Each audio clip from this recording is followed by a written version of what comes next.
should have the project to this sort of stage, levelled, ready for texturing, and the outline roughly set in, ready for cleaning up.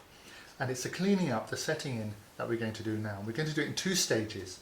The first is called setting in by matching. Setting in by matching means picking the sweep of a gouge to match the curve that you want to cut. So in this case it's an inside curve.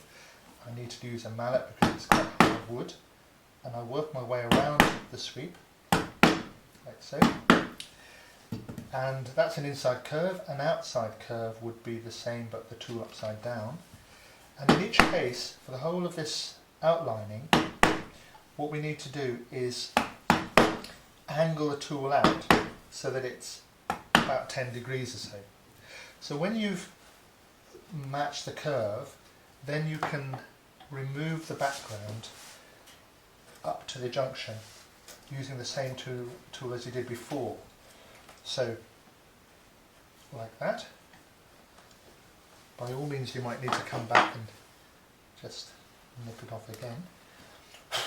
And then on the inside here you would use a smaller tool,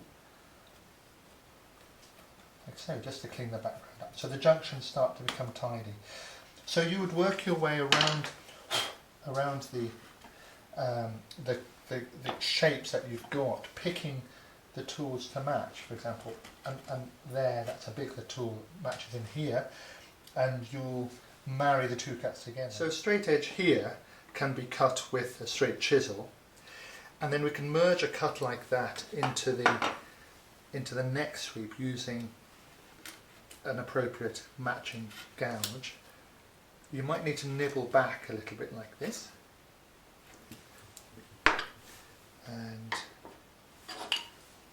pick that up here, and then you can clean off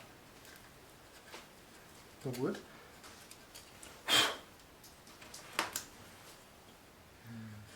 On this internal ground here, I've set in both ends with this matching gouge and with my chisel along the edge here, and I'm removing the inside background using the narrow gouge that I used before. I've completed the first part of the setting in here, that is setting in by matching.